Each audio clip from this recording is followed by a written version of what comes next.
فَلَنَسْأَلَنَّ الَّذِينَ أُرْسِلَ إِلَيْهِمْ وَلَنَسْأَلَنَّ الْمُرْسَلِينَ.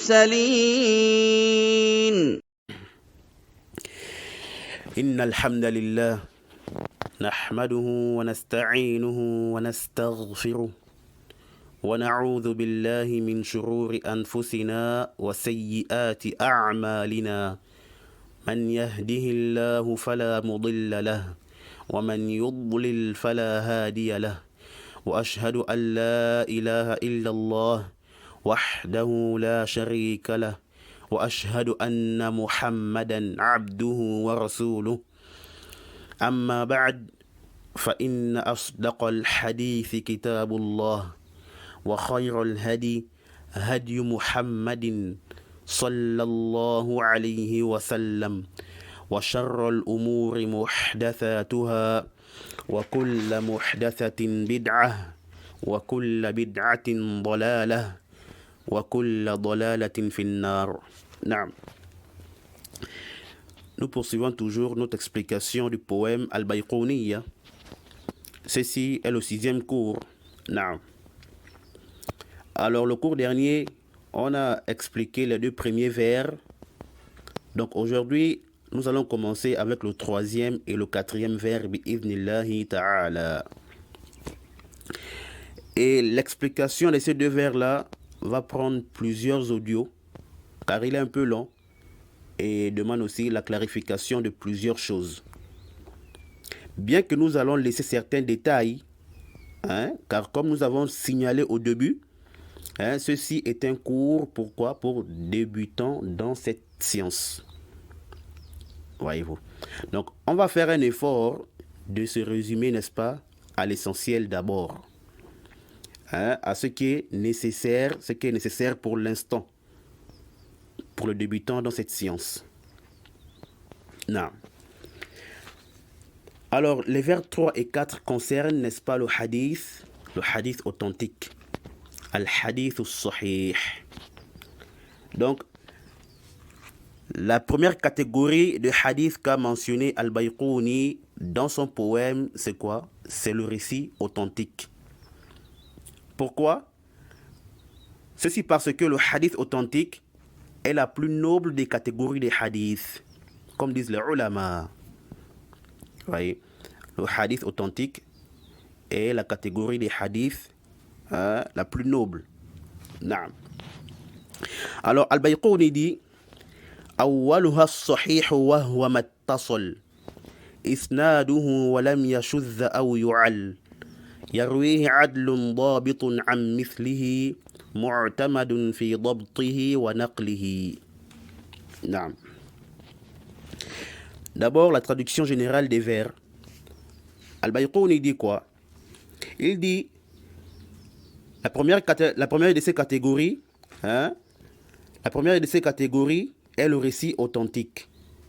C'est celui dont la chaîne de transmission est liée, qui n'est pas marginal et qui n'a pas de défaut, rapporté par un narrateur crédible et qui maîtrise ses récits d'un autre du même niveau que lui, dont la maîtrise et la transmission sont certifiées. La première de ces catégories est le récit authentique.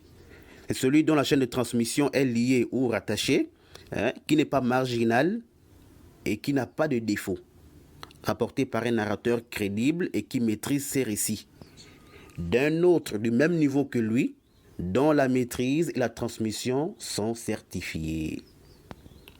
Naam. Donc ça, c'est le sens général des 2 vers, le 3 et le 4. Ensuite, le sens détaillé de ces vers-là. Sa parole, awwaluha as-sahih. Yani la première de ces catégories est le sahih, le hadith authentique. Naam.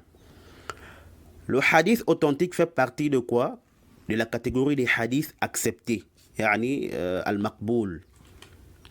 Et on a 2 types de hadiths acceptés, le sahih et le hasan. Et chacun de ces 2 types-là chacun de ces deux types-là se divise aussi en deux. Yani, le sahih et le hasan, ils se divisent en deux. Premièrement, on a le sahih li dhatihi. Al-sahih li dhatihi. Le hadith authentique en lui-même. Et on a al-sahih li ghayrihi. Le hadith authentique par autre que lui. طيب. Aussi, le hasan se divise en deux. On a le al-hasan li dhatihi. Al-hasan li dhatihi. Donc le hadith bon en lui-même. On a aussi al-hasan li ghayrihi. Le hadith bon par autre que lui. Donc le sahih est de deux catégories, comme le hasan est aussi de deux catégories. Et tous les quatre là sont appelés par un seul nom. C'est quoi? Al-hadith al-maqboul. Le hadith accepté. Bien qu'ils n'aient pas tous le même degré de quoi? D'authenticité. Ils sont classés de manière suivante. Du plus fort au moins fort. C'est d'abord quoi? Le sahih li dhatihi, qui est le plus fort. Yani le récit authentique par lui-même. Ensuite vient le sahih li ghayrihi, le récit authentique par autre que lui. Après, ou ensuite vient le hasan li dhatihi, le récit bon en lui-même.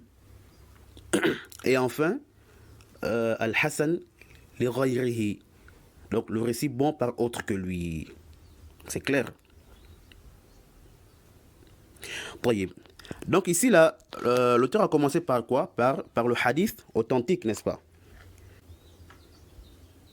Il a commencé par le hadith authentique. Mais ici, lequel des deux catégories, ou laquelle des deux catégories de hadith authentique s'agit-il?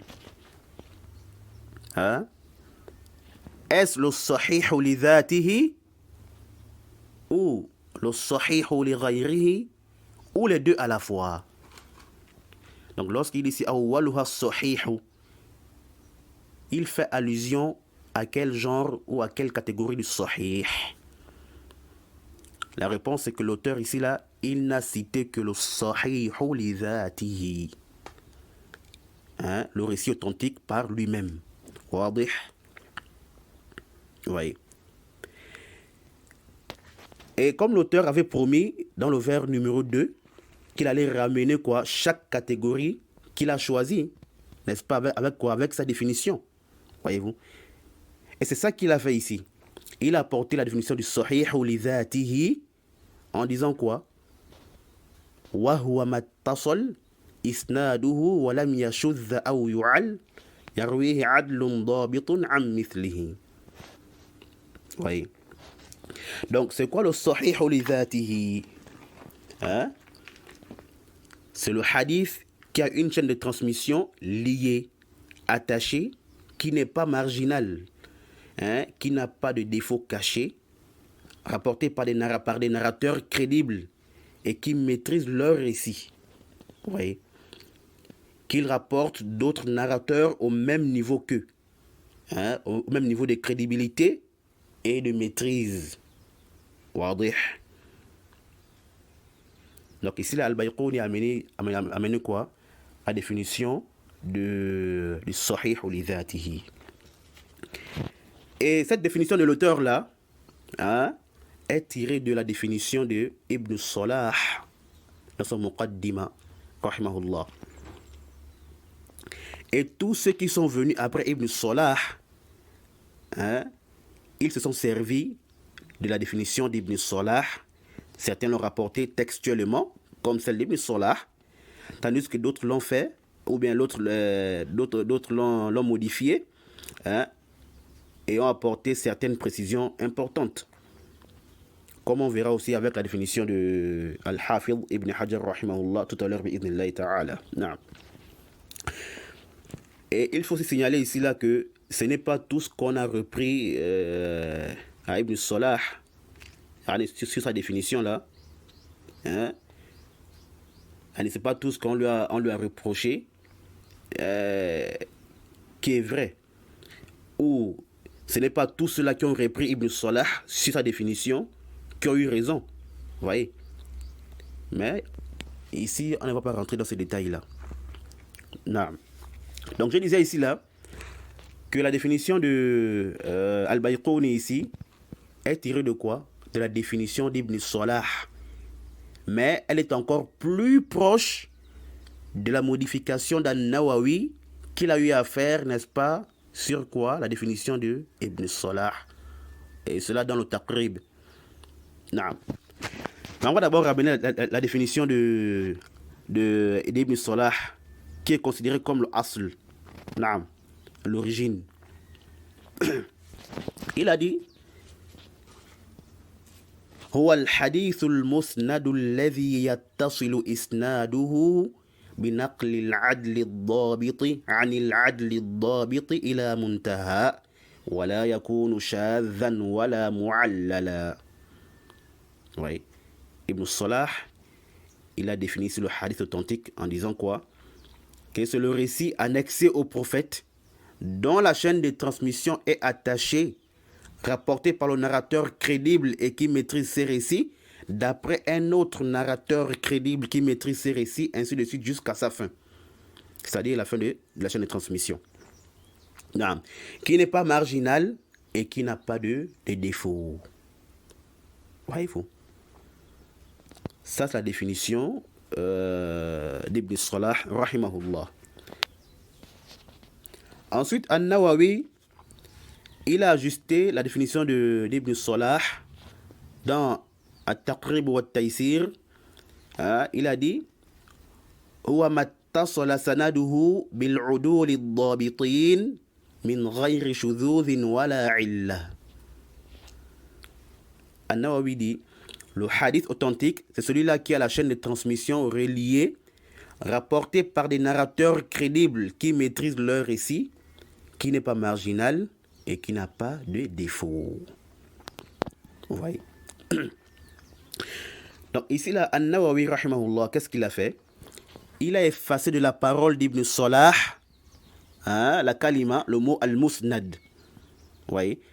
Le fait qu'il a limité le hadith authentique à quoi? À seulement ce qui est rapporté du prophète sallallahu alayhi wa sallam. Vous voyez? Donc, An-Nawawi et autres, ils ont effacé ça pourquoi? Pour que cela englobe ce qui est rapporté du prophète, ou des sahaba, ou des tabi'in, ou autre que. Mais de manière authentique. Voyez-vous? Et il a également modifié la répétition d'Ibn Salah lorsqu'il a dit, rapporté par le narrateur crédible qui maîtrise ses récits, d'après un autre narrateur crédible qui maîtrise ses récits, ainsi de suite jusqu'à la fin de la chaîne de transmission. Jusqu'à la fin de la chaîne de transmission. Non. Donc ici, là, qu'est-ce qu'a fait Nawawi? Il a effacé cette répétition en disant simplement, rapporté par des narrateurs crédibles qui maîtrisent leur récit. Bon, c'est vrai ici là que Ibn Salah a fait une répétition, mais la manière dont An-Nawawi aussi a rectifié n'est pas vraiment précise, c'est pas daqiq. Vous voyez, c'est un peu confus.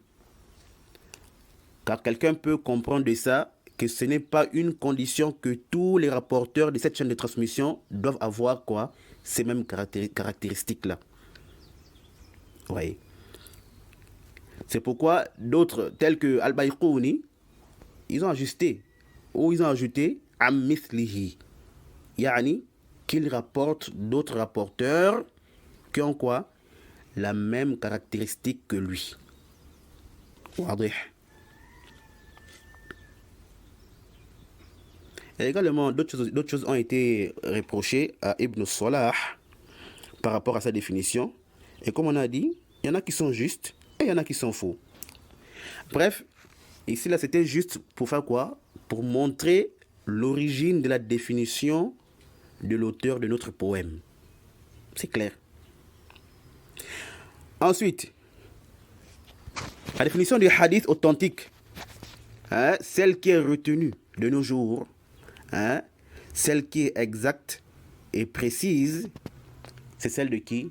Al-Hafidh Ibn Hajar rahimahullah ta'ala dans le Nukhbat al-Fikr. Oui. Il a bien ajusté la définition d'Ibn Salah en disant quoi? Wa khabarul ahad binaqli adlin tam ad-dabt muttasil as-sanadi ghayra mu'allalin wala shadhin huwa as-sahih li dhatihi. Oui. Wa khabarul ahad binaqli adlin tam ad-dabt muttasil as-sanadi ghayra mu'allalin wala shadhin huwa as-sahih li dhatihi. Ibn Hajar rahimahullah, il dit: l'information unique, c'est le rapportage d'un narrateur crédible qui a une parfaite maîtrise, voyez, qui a une parfaite maîtrise, dont la chaîne de transmission est reliée, qui n'a pas de défaut et qui n'est pas marginal. Il dit, c'est ça le hadith authentique en lui-même. Voyez. Alors ici, là, on remarque quoi? On remarque certains ajouts dans les propos d'Ibn Hajar. Hein? Il a d'abord dit quoi? Khabarul ahad, l'information unique. Hein? L'information unique. C'est pour dire quoi? Ici, là, c'est pour préciser que le mutawatir, hein, le hadith qui a un caractère notoire, n'entre pas dans cette définition. Voyez-vous. Donc, les conditions que nous avons ici, là, ne concernent pas le hadith mutawatir. Voyez.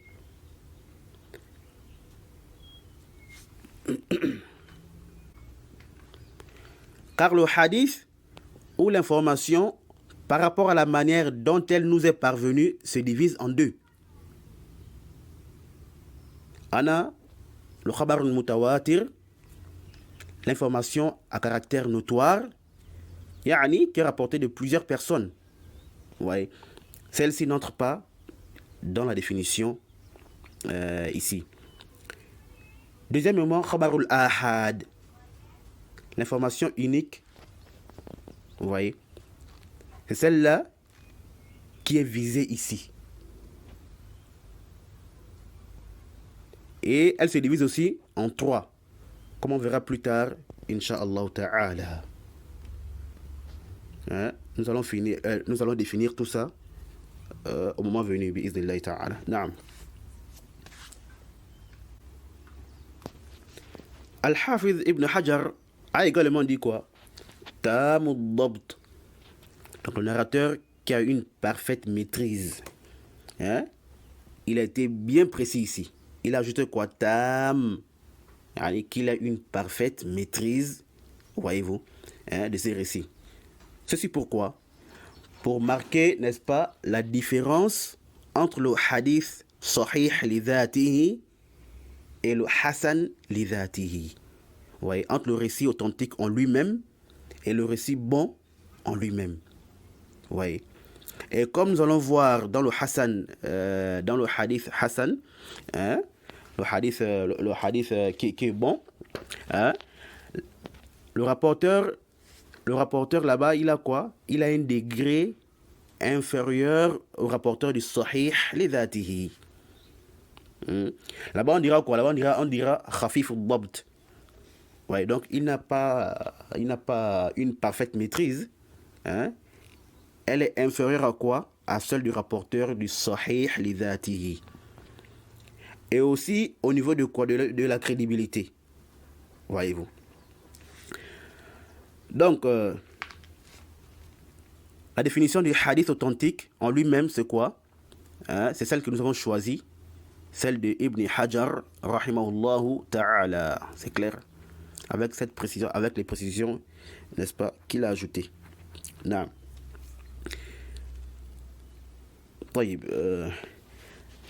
Alors après ça, sachez que la définition du hadith authentique là renferme quoi? Renferme 5 conditions. Hein? La définition du hadith authentique renferme quoi? 5 conditions qu'il faut absolument pour qu'on dise que tel hadith est authentique. Et ici, il faut déjà retenir que lorsqu'on dit ici le hadith authentique, on parle quoi? De sahih li dhatihi. Non. Et ces 5 conditions-là sont réparties en 2. Premièrement, on a shurutun thubutiyya أو شروط وجودية. C'est-à-dire quoi? Les conditions qu'on doit impérativement retrouver dans le hadith. Les conditions qui doivent forcément exister, qui doivent être présentes, voyez-vous. Et elles sont au nombre de 3. 1. Ittisalul isnad. Donc, il faudrait que la chaîne de transmission soit reliée, attachée. Ou comme a dit Al-Bayquni, mattasal isnaduhu. Naam. 2. Adalatur ruwa. La crédibilité des rapporteurs. Et comme a dit Al-Bayquni, yarwihi adlun. 3. Tamamud dabt. Donc la parfaite maîtrise des rapporteurs. Voyez-vous. Et Al-Bayquni a dit quoi? Dabitun. Mais on a pris d'Ibn Hajar le tamam. La parfaite maîtrise du rapporteur. Naam. Donc voici les 3 conditions qu'on doit absolument retrouver dans le hadith authentique en lui-même. Maintenant, la deuxième partie, c'est quoi? Shurutun salbiyya ou shurutun adamiyya. C'est-à-dire quoi? Ce sont les conditions, n'est-ce pas, qui doivent être absentes. On ne doit pas les retrouver dans le hadith. Sinon, elles empêchent le hadith d'être authentique. Donc, leur présence est quoi? Est nuisible pour le hadith. Alors que c'est leur absence qui est profitable. Oui. Donc, ceux-là, on conditionne leur absence et non leur présence. Et ils sont au nombre de 2. Intifa'u shuzuz, yani l'absence de ce qui peut rendre le hadith marginal. Et comme a dit Al-Bayquni, walam yashuz, yani qui n'est pas marginal. 2. Intifa'u al-illa, donc l'absence des défauts. Et comme a dit aussi Al-Bayquni, walam yu'al. C'est clair? Donc voici les 5 conditions qu'on retrouve dans la définition du hadith authentique en lui-même. As-sahihu li dhatihi. Et nous allons expliquer chacune de ces conditions, incha'Allah ta'ala. Mais sauf que certaines conditions seront expliquées ici brièvement. Pourquoi? Parce que Al-Bayquni va les mentionner plus tard. Vous voyez? Donc les détails les concernant seront faits, n'est-ce pas, quand nous allons arriver là-bas. Mais nous allons quand même expliquer brièvement ici, de telle sorte que les gens comprennent, incha'Allah ta'ala. C'est clair? Alors on va s'arrêter ici là pour ce cours et démarrer le cours prochain avec, n'est-ce pas, les conditions des hadiths authentiques. Aïe as-sahihu li dhatihi. Naam. وسبحانك اللهم وبحمدك أشهد أن لا إله إلا أنت أستغفرك وأتوب إليك.